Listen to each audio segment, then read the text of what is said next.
অপর্ণা, আমি এই সম্পর্কটা আর মানি না, সেই জন্যই তোমাকে ডিভোর্স পেপার পাঠিয়ে দিয়েছি, প্লিজ সই করে দিও সেটাতে। এমনটাই বলছে আর্য স্যার অপর্ণাকে।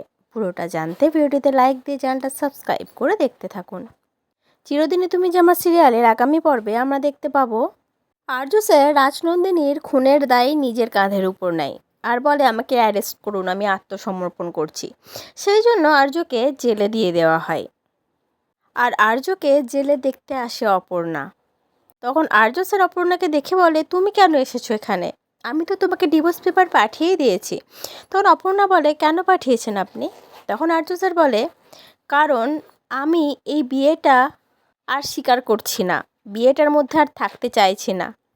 বিশেষত আমি তোমার সাথে এই সম্পর্কটা আর টেনে নিয়ে যেতে পারছি না, সেই জন্যই।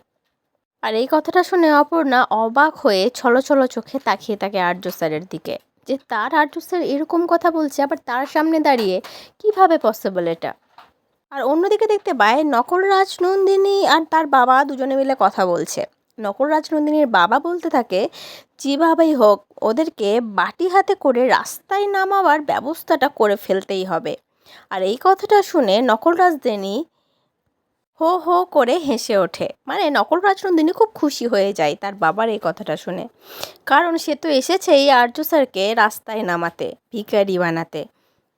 কোনো ভালোবাসা টালোবাসা কিচ্ছু নয়, জাস্ট প্রতিশোধ নিতে।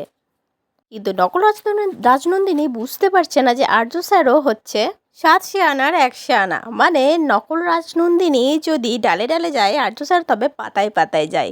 আর আর্য স্যার অপর্ণার সাথে এই অভিনয়টা করছে জাস্ট নকল রাজনন্দিনীর মুখোশটা সবার সামনে টেনে খোলার জন্য।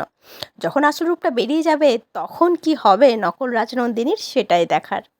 আর আমি এটাও জানি যে তোমরাও সবাই ওয়েট করছো যে নকল রাজনন্দিনী আসলে কে, সেটা জানার জন্য, তাই তো? তো আশা করছি খুব তাড়াতাড়ি সেটা রিভিল হয়ে যাবে।